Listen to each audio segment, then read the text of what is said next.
Pemakaman Eril di Cimaung pagi ini warga mulai datang sejak pukul 6. 186 polisi diterjunkan.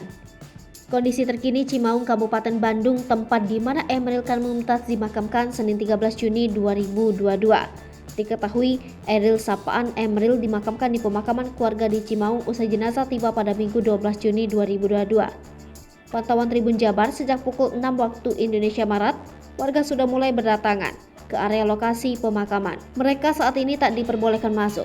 Arus lalu lintas pun ramai tepat di depan gerbang pemakaman. Sedikit tersendat karena banyak warga yang melambatkan laju kendaraannya untuk melihat lokasi. Bahkan tak sedikit warga yang berhenti dan ingin memarkirkan kendaraannya tepat depan gerbang.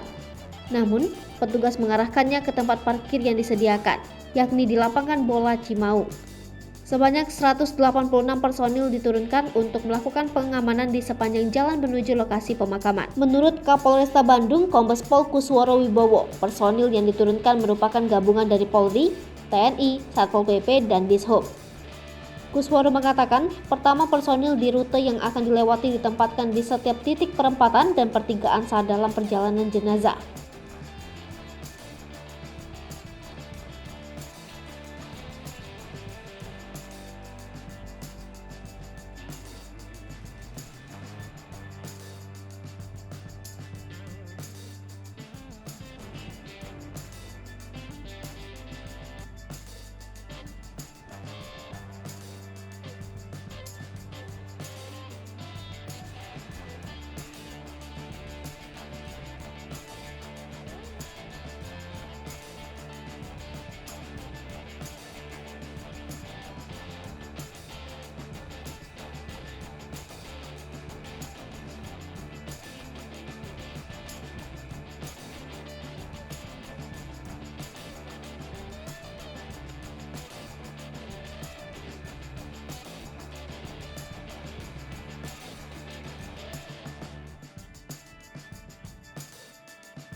Hai pemirsa Sri Popo TV, jangan lupa komen, like, dan subscribe, serta tonton terus berita-berita terupdate lainnya ya.